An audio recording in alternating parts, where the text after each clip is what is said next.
Biden ne se représentera pas. Il soutient Harris. Le président Joe Biden a annoncé qu'il ne se présenterait pas à la réélection dans une lettre postée sur son compte officiel sur X. Dans un second message, il a soutenu la vice-présidente Kamala Harris pour lui succéder. C'est le plus grand honneur de ma vie de servir comme votre président, a écrit Biden. Bien que j'avais l'intention de me représenter, je crois qu'il est dans le meilleur intérêt de mon parti et du pays que je me retire et que je me concentre sur mes devoirs présidentiels pour le reste de mon mandat. Biden prendra la parole devant la nation plus tard cette semaine pour plus de détails. Dans son message de suivi, Biden a loué Harris et a exhorté les démocrates à se rassembler derrière elle. Ma toute première décision en tant que candidat du parti en 2020 a été de choisir Kamala Harris comme vice-présidente, a écrit Biden. Et c'est la meilleure décision que j'ai prise. Aujourd'hui, je veux offrir tout mon soutien et mon approbation pour que Kamala soit la candidate de notre parti cette année. La décision de Biden de se retirer a suivi des semaines de préoccupations concernant l'endurance et les capacités mentales du président de 81 ans. Et le scepticisme quant à sa capacité à mener efficacement une campagne contre l'ancien président Donald Trump et à gouverner le pays pendant 4 autres années. La décision de Biden soulèvera probablement des questions sur sa capacité à remplir ses fonctions présidentielles pour le reste de son mandat. C'est la première fois qu'un président américain abandonne une candidature à la réélection depuis des décennies, rappelant la décision du président Lyndon Johnson de ne pas briguer un second mandat complet en 1968. Bien que la décision de Biden survienne plusieurs mois plus tard dans la campagne que l'annonce de Johnson. C'est aussi le dernier développement choc d'une campagne politique hautement chargée qui a inclus une tentative d'assassinat sur Trump. Mais même la tentative d'assassinat et son effet tumultueux sur la course n'ont pas pu arrêter la perte de soutien que Biden affrontait parmi les démocrates au Congrès qui étaient de plus en plus convaincus qu'une défaite en novembre entraînerait également une déroute de leur concours en aval. Cela prépare la scène pour la conclusion d'une carrière politique qui s'est étalée sur un demi-siècle, une carrière qui a vu Biden entrer comme l'un des plus jeunes sénateurs de l'histoire des États-Unis et sortir comme son plus vieux président. L'âge et les questions concernant les facultés mentales du président avaient été le plus grand handicap politique de Biden depuis sa première campagne contre Trump en 2020. La performance désastreuse de Biden lors du débat CNN du 27 juin, au cours duquel le président a parlé doucement, avait un regard vitreux et, à un moment donné, semblait perdre le fil de ses pensées en pleine phrase, tandis que son adversaire offrait une performance animée, bien que principalement sans fait, a mis ses préoccupations au premier plan de la conversation politique et a finalement condamné sa campagne de réélection. La campagne de Biden avait demandé le débat de juin dans l'espoir de forcer les électeurs à s'intéresser à la course et à ce que Biden a dit être en jeu si Trump reprenait la Maison-Blanche, plutôt que d'habitude. Mais cette stratégie semble avoir échoué, alors que le président a solidifié ce qui avait été la préoccupation la plus persistante concernant sa candidature. La performance du président a choqué ses donateurs, ses plus proches alliés et les 50 millions d'Américains qui ont vu Biden trébucher tout au long du débat de 90 minutes. La plus longue exposition à un Biden non scripté depuis le dernier cycle de débats électoraux généraux il y a 4 ans. Cela a laissé la Maison-Blanche et la campagne de Biden dans une frénésie pour expliquer son état. D'abord en le blâmant sur un rhume, avant de dire quelques jours plus tard que le président souffrait du décalage horaire à cause de ses voyages internationaux qui s'étaient terminés environ 12 jours avant le débat.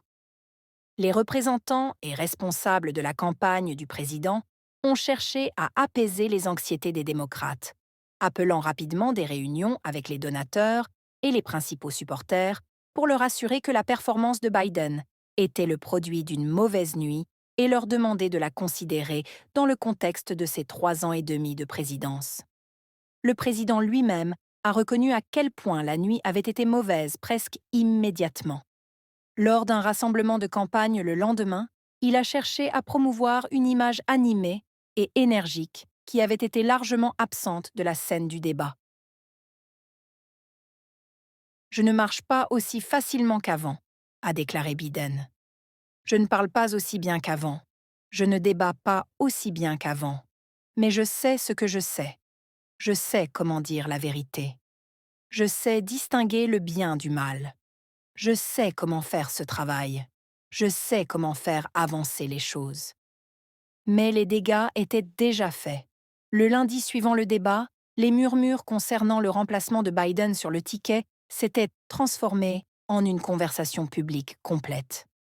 L'ambiance à la Maison-Blanche et au quartier général de la campagne de Biden à Wilmington était devenue morose.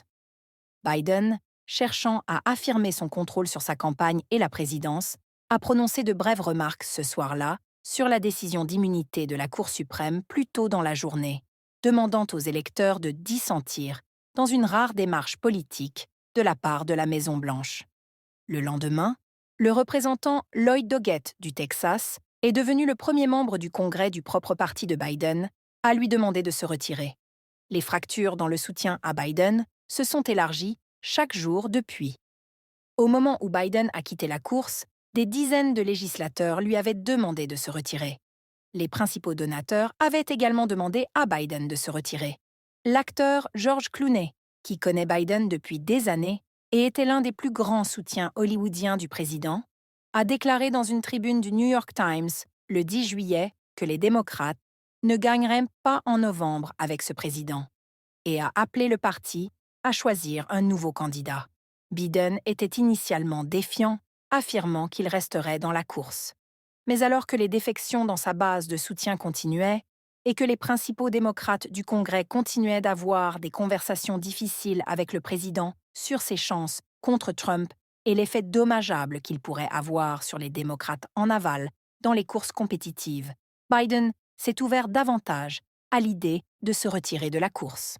Dans une interview avec George Stephanopoulos d'ABC le 5 juillet, Biden a ri des questions sur son avenir politique et a déclaré que seul le Seigneur Tout-Puissant pouvait le convaincre de quitter la course. Quelques jours plus tard, Stephanopoulos a candidement déclaré à un passant qu'il ne pensait pas non plus que Biden pourrait servir encore 4 ans. Biden a déclaré aux journalistes lors d'une conférence de presse de l'OTAN qu'il se retirerait si les sondages montraient qu'il ne pouvait pas gagner. Environ une semaine plus tard, il a déclaré qu'il réévaluerait s'il devait rester si une condition médicale émergeait et que les médecins lui disaient que ce serait un problème. Le lendemain, la Maison-Blanche a annoncé que Biden avait le Covid-19. La tentative d'assassinat contre Trump le 13 juillet a brièvement interrompu le flot de démocrates du Congrès, demandant à Biden de se retirer et a détourné l'attention nationale de sa campagne présidentielle en difficulté. Mais le répit n'a pas duré longtemps. Le représentant Adam Schiff est devenu le premier démocrate de la Chambre à demander à Biden de démissionner depuis la tentative d'assassinat et d'autres ont suivi dans les jours suivants. L'évolution de Biden sur son avenir en tant que candidat du parti a suivi de près les efforts de ses plus grands alliés pour le convaincre que le chemin vers la victoire était étroit. L'ancienne présidente de la Chambre des représentants Nancy Pelosi a dit à Biden des semaines après son débat que les sondages montraient qu'il ne pouvait pas gagner. Un conseiller démocrate senior a déclaré à CNN que le président devenait réceptif aux conversations sur son retrait. Il est passé de Kamala ne peut pas gagner à pensez-vous que Kamala peut gagner?